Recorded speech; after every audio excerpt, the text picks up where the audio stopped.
Welcome to the Diversify Inspiring Leaders podcast. Today, I'm thrilled to introduce our guest Anuradha, a senior technology executive with 34 years of global experience in strategy, solutioning, and execution of large-scale delivery transformations. She has built and scaled large global practices, complex delivery organizations, and centers of excellence, leading distributed teams across sales, business development, practice, and delivery to drive market expansion with profitable growth. Currently a partner at IBM, she leads solution design and excellence, leveraging automation and AI to improve efficiency and business outcomes. A strong advocate for inclusion and diversity, Anuradha mentors women leaders and rural youth. She focuses on thought leadership and shaping leaders to lead with both courage and compassion. A marathon runner and avid reader, she values disciplined living, continuous learning, and creating meaningful impact. Welcome to the Diversify Inspiring Leaders podcast, Anuradha. Thank you. Thank you very much, dear Sylvia, for your warm welcome. So nice of you. I mean, that was pretty long introduction. And thank you for having me here for this interesting discussion. I'm sure I learned from you as well as part of this. And it's truly a privilege to be here and have the opportunity to share my experiences and thoughts. Thank you. Thank you for joining us. So, in this episode today, we'll explore your journey of reinvention, your philosophy of leading with purpose and compassion, and your vision for the future of work in the age of AI, which I think there's a lot going on right now in the world. So, very curious to hear your thoughts on this. So, let's get started. Having worked with several tech giants, what are the three biggest lessons that you have learned about leadership in the technology industry? So every leader journey is very unique and it's filled with very defining moments and very interesting experiences. Yeah, the three which transformed my career. So when I joined the industry and I was getting into some kind of technical leadership role, I genuinely believed that the leader should know everything. Leader meant being the smartest and most knowledgeable person in the room. And so I was in the mode of preparing or maybe over preparing myself for every meeting. I used to have backup for backup slides. Right? I thought I need to have the answer for every question being asked, and I should be the most knowledgeable. And then the first turning point came when I was leading this global program, and it was multi-country and then multicultural, as well as naturally it had tight timelines. And then there was a major escalation from the client, and something had failed in production, and then so I was asked, "What is the issue?" So everybody was looking up at me, and I didn't know the answer. So instead of pretending that I knew, I just said, "I don't have the full picture. Give me 30 minutes, and I'll come back with clarity." So that's the first time I realized it's not about instant answers. It's about uh, being steady, being calm, even in a chaos situation. So that was the first one, right? So being really authentic and calm. And the second one was I was managing a program, and it had again very high visibility from the client. I was passionate. I was driving this project. I felt very happy, very proud that I could deliver what the client wanted. No, I could prove myself, and I'm sure the client is happy, and we really did a great job. I was driven. I was pushing my team. because there was a deadline and we all delivered. But the client was unhappy. Then I sensed even my team. There was a element of trust which was lost because in the project. So I couldn't understand it. Well, we delivered and whatever was agreed with the client, the client should be happy is what we thought. But in the feedback meeting, the client said, which stayed with me throughout, your team is efficient, but we don't feel involved. We don't feel partnered. We don't feel like we are part of it, right? So it is also about building the relationships.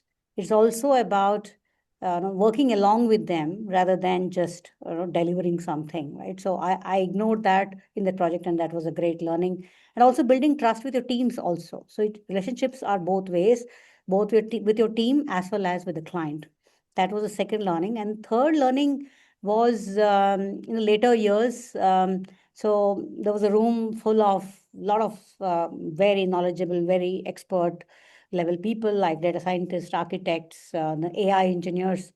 But then they were all going tangent. They all had their own point of views, and they were trying to show that I am superior types, right? Each one saying I'm my point of view is correct. There was a requirement for somebody who could kind of bring it all together, connect all the intelligence and collaborate across and remove all those silos. So that was one other learning that no, we need to look at how do we collaborate, how do we really bring in that cross intelligence as leaders, from across. It's not just about no, being working in silos. So basically, three turning points, three learnings: moving away from thinking that I know it all, to being trustworthy for the clients and my teams, and to be a true collaborator, to drive some of the end outcomes. So those are some of the learnings which I had. Thank you so much for sharing these examples. It really helps when you have concrete examples to remember these learnings. I'll definitely remember those. Thank you for sharing. Good. So, you have also spoken continuously about reinventing yourself. And I mean, the examples you just gave kind of show you like kind of learnings and how that transpires into reinventing yourself. And how can people embrace that kind of reinventing without the fear of change, without the fear of, what comes next, or how would I be if I changed? Yeah, yeah. So, looking back over the years, I had picked up diverse roles, from a tech leader role to leading a practice, leading delivery, and now solutioning. So each one has pushed me to innovate, to discover new aspects of myself. But the passion remained the same. I would say that's the consistent aspect which remained. I would talk about some of the defining moments of my career, which actually changed the way I was looking at it and reinvented, in fact, the way I was executing. So, first one was moving away from my comfort zone. So, that was the first leap which I made in my career, which built my confidence really for life. Right. So I was a tech lead, and I was forced to make a choice. I had a young kid, like a 3-year old, my daughter. But then I was given this very challenging assignment to move, to go to for an on-site a client acceptance role for a few months, and get it successfully accepted by the client. So the project was challenging, and there were a lot of issues. There were system failures, but then I chose to take it up. That was a choice I made, and I never repented. Leading a team, we worked relentlessly, and then we our efforts really paid off, and we delivered. We got successful client sign off for the release, and the project became a major success. And we got the best team award. I got the best manager award.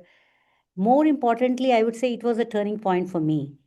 So lesson in and taking the choices which come up, lesson in leadership, teamwork, and also stepping out of really the comfort zone, right? I could have refused. I could have said, I have a daughter, no, I can't go, but then I picked it up. So that really showed that I can deliver if I have, if I think of it, if I really go for it, I will be able to deliver well. So that confidence remained. And yeah, I mean, that showed that leadership is about taking up challenges. And if it will come to you, when it comes to you, you should pick it up. It's not about just waiting for something to come up, but then picking up whatever comes up. The second was around transitioning from a normal manager to a leader role. So transitioning to leading a large delivery unit, and I was given certain KPIs. And I had to manage the complex operations of the delivery unit, manage diverse teams, all that was there. And they were critical objectives for the business. So on paper, all my objectives, all my KPIs were green. The targets which were given to me, I could meet. At the same time, I realized as a leader, I was not effective. I need to go to the next level. It was not just about delivering to the metrics which are given to you. It's also about setting up the direction, setting up the long-term strategy. How do you really drive more and more creative behavior in the team? How do you change the culture of the team beyond metrics? Give that clarity of the vision to the client, to the teams. And then really challenge the teams. And some of the questions, like I keep asking them even today, what problems are we trying to solve here?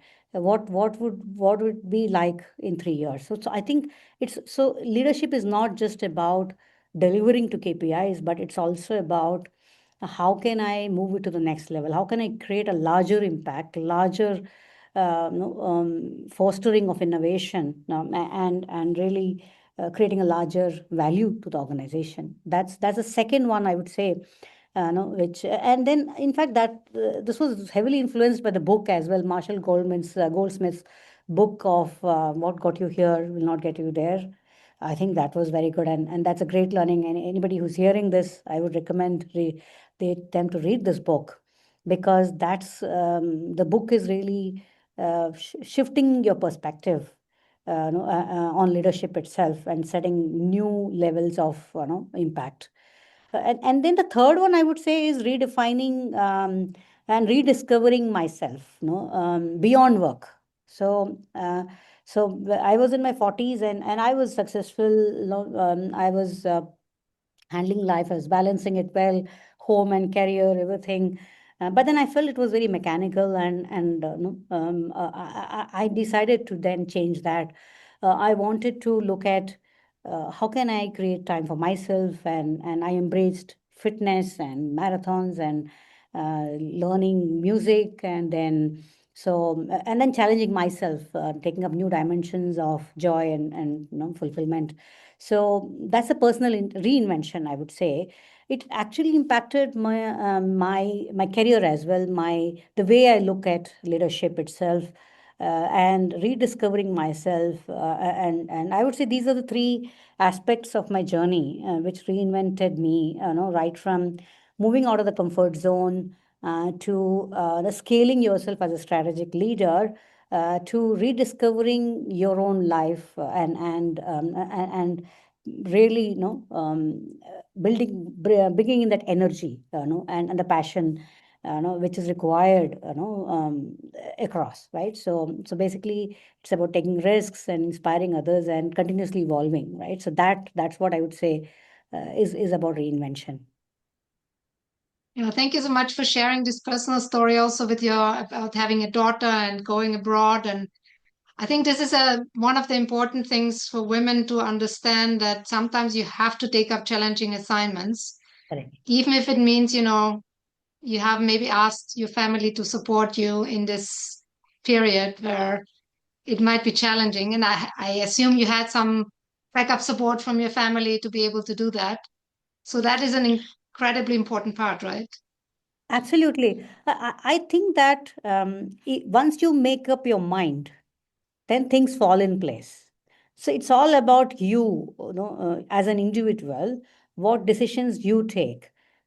Because it was not easy, definitely, right? So I had to leave my daughter, and I had to create a support system at home.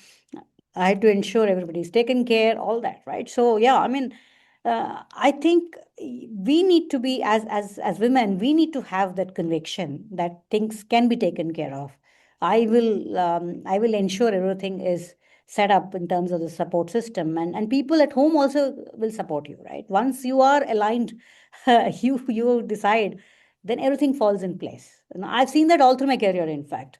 No, after that I've traveled many places, many countries across the globe, and I think it's about you finally, how you are able to balance and how you are able to set the expectations with your family, with your official, your leader, your manager, also, so that you know the balance. You have to create it for yourself. Nobody will do it for you. We have to stand up for ourselves.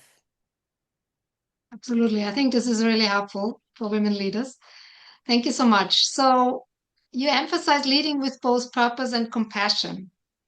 How do you balance hard business outcomes with the softer aspect of leadership like empathy and trust? So I truly believe that empathy is not a weakness, and it's very, very important for leadership success. I can talk about one incident where we were part of a large program, and we were not going in the right direction. The deadlines were there; we were missing them. The morale of the team was bad. The client was not happy. There was a lot of pressure from the top saying what's happening, let's bring it under control. And so I was like any other leader. I was trying to have more and more checkpoints, more micromanagement, maybe longer review with the team, and kind of pushing the team to make it happen. No, and it was a long haul. It was like a 1 year project, so it was not like just short 1 or 2 weeks. So one day we were working late, and one of the managers was really very frustrated, and he said, "We're all exhausted. No, we can't take this anymore." So that hit me really. So basically, uh, I was thinking, why have we reached the state? What can we do differently and to come out of this emotional state where everybody is really frustrated with the way we're doing things. So the next call we had, it was not about slides, it was not about updates, but it was just a conversation. So I took input from the team. The teams spoke very honestly. They were confused with the priorities. There were a lot of fear, of escalation. There was burnout.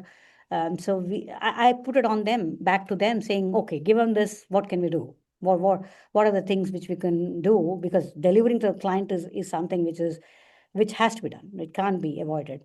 So it's about change of culture. It's about culture, putting it on them, putting driving a culture of creativity and empowerment to the teams. And so we set up a Kanban board. We had less meetings. We had ideation workshops. We went back to the client saying, "Hey, this is what."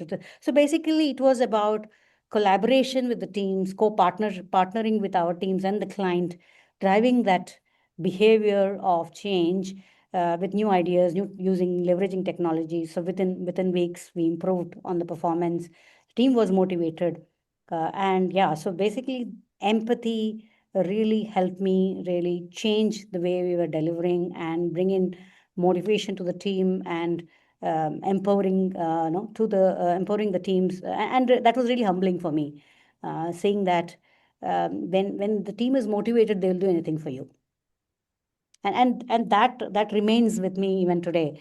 So my teams who are there, who worked with me in my first job, they still want to join me even today, right? So that's the kind of impact you can create as a leader once you start looking at it from their perspective, once you start looking at being empathetic to their concerns, their issues, and having them be part of the decision making, empowering them. That really changes the whole game, and leads to your own success as well as team success.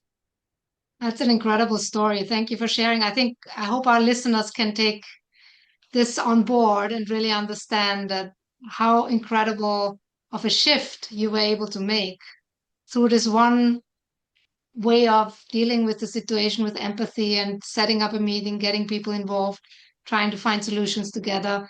And burnout is real. I mean, so many people have burnout from not just from the job itself, also sometimes family situations, whatever. But if you're conscious of that, we can find solutions together. And I think Absolutely. that's an incredible story. Thank you so much. Wonderful to hear. So, regarding your advocacy for women in tech and grassroots mentoring, what systematic changes do you believe are most critical to ensure women thrive in leadership roles in technology from that perspective of mentoring? So, for me, mentorship is not about creating successful careers for women, right? But it's about shaping their whole mindset, shaping the way they think.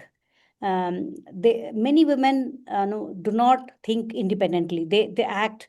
They need to act courageously. They need to have the right systemic thinking so that they are kind of no, challenge. They are kind of confident of taking up whatever roles they want, and thinking really beyond their limits. So that's what I try to look at. No, when I'm mentoring people, what is the one thing or two things which are not which is actually hindering their progress. So basically, it's a systemic mentoring rather than looking at, okay, I want to become a tech lead. No, can you help me? That's not what I would like to mentor a person on. But I would like to, okay, for going to a tech lead role, what are the personality traits you need? That's what I start with, right? So those behaviors have to change first. Then the rewards naturally happen. That's what I believe. So again, a lot of examples, but then I know we are on the time. But then I think it's all about um, how can we enable them? How because every woman has it in them. It is not that they have a they are not there, or they are weak, or they don't have the capability, but they have to believe that. They have to have that confidence in them that they can take up that role. They can make those conversations with their manager, or the next level manager, saying, I need that role. I want to be that role. I want to become that. So I think that's what is very important. Speaking up is very important. Many other women don't do that. So how can they speak up? I keep saying that if you are in a meeting, you cannot be silent. You have to talk at least twice or thrice, right? In that meeting, you have to be active, rather than sitting and listening. So yeah, those are kind of small nuggets which I give, and ask them to practice and have those courageous conversations with their leadership, so that it changes them, the behavior, and the way they are pursuing their careers. I think mentoring is an incredible tool for anybody who is wanting to advance in their career. And as part of Diversify, we have a lot of mentors available. If anybody wants to get a mentor, you can join Diversify as a member. And you get mentors like Anuradha, wonderful board C-level kind of mentors who are willing to pay it forward. Thank you for doing that. Thank you for being a mentor and for giving to other women. I think this is an important part of Diversify is actually this ethos of paying it forward. And it's incredible to have people like you as part of that. So you speak often on Gen AI, future of work, and obviously you're in that field. So how do you see AI and automation reshaping leadership roles and organizational culture in the next decade? Specifically, also, a lot of the lower level jobs are getting replaced by AI, and the younger generation is really struggling finding jobs to get started with. So, what is your prediction, or how do you see the future of work? Definitely, I see it as very interesting. I see it as, again, one more reinvention which we need to make as leaders. So our roles will shift. They don't disappear, right? I see that it's more, we become a lot more responsible and accountable, because whatever analysis AI does, it can do in seconds or minutes. But then, end of it, I need to look at what it has generated, whether it is correct, whether I can use it for my decision making. I cannot just let the AI decide for me, right? Because here the responsibility finally lies with me to ensure that I am meeting whatever commitments or whatever expectations my leadership has on me. So that means that I can use leverage technology. It's about co-intelligence. So I can partner with AI, get the right inputs. I do that even today. I try to get ideas from it. I try to see what alternate options are available for a decision, and then the decision again I take, right? So that's how it will be. And it's also about using AI responsibly also, right? Because the AI can give, anytime you give a prompt, the response will be different for the same prompt. It will give a different response. So how do I use it responsibly so that no, it is correct, it is explainable, right? Whatever decisions I make. So it's all about ensuring our organizations, they're not structurally dependent on it. At the same time, we are leveraging it, and the data we use is also responsible. I can explain where the data is from, and I am able to ensure that whatever output it is giving, it is correct. But yes, it's important that we leverage, we learn, we are not just using it, but also integrating it into our day-to-day work, and creating agents which can help us do our work better, is what I believe. What would you say to the younger generation who are just coming in? They're just fresh from college, and now all these level jobs might not be available anymore. So what can they do to actually start a career without these kind of jobs? So jobs will still remain. The type of jobs will be different. We may have new skills which they need to learn. So I would say, please learn continuously, keep learning, and keep looking at what is new, and apply that, and experiment, innovate, with confidence, and with the conviction that no, you are the best. Thank you so much. It was wonderful speaking with you. It's incredible to hear about your invention and how you stayed curious and how you took up challenging assignments. I think this is really what stayed with me the most. Thank And you. it reminds me that leadership is not all about strategy, it's also very much about empathy, mentorship, communities. And you showed how that really made you succeed in your own story. So, to our audience, if you enjoyed this episode, don't forget to reach out to Anuradha on LinkedIn and comment on the podcast post, and subscribe to the Diversify Inspiring Leaders podcast on Spotify, YouTube, and on the Diversify website. And for more conversations like this, join us again. And if Anuradha's story inspired you, you can share this episode also with others to keep them motivated and engaged. So keep learning, leading, and reinventing yourself. Thank you so much for joining us today, Anuradha. It was a pleasure. Thank you very much. All the very best to all of you. Thank you.